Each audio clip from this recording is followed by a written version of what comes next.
So when we're evaluating and treating the midfoot, we need to first understand its function in the anatomy. If you look at the anatomy, the midfoot really is the mid part of the foot, for lack of a better term. So it consists of your navicular, your cuneiforms, and your cuboid, right?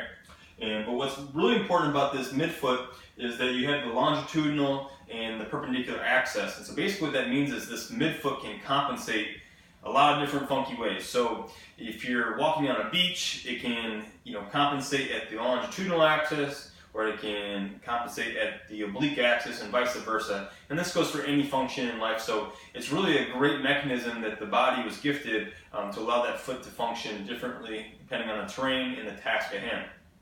So when we begin to look at these axes, the longitudinal axis kind of runs north and south, for lack of better terms, and it goes through primarily inversion and eversion. So kind of think of it like a door opening and closing like that. Conversely, this oblique axis kind of runs this way, and it lies primarily in the frontal plane, so it does a lot of motion around this axis of dorsiflexion and plantar flexion.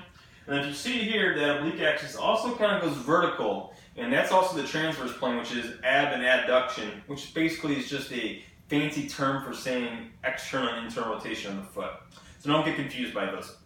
But the main point I want to hit home with this axis is that when they're parallel to one another, the oblique and the longitudinal, that basically unlocks the midfoot where it can pronate. And we want pronation, especially during the normal gait mechanics of the loading response. That foot should adapt to the terrain, and that should also allow that midfoot to pronate.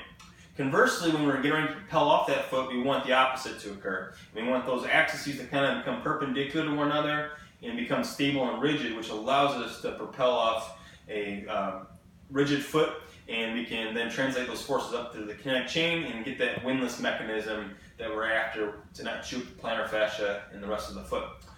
So really understanding these axes is such an important component, and once you understand these and what that midfoot's trying to do, you can create your own evaluation and treatment techniques. So stay tuned for the next few videos.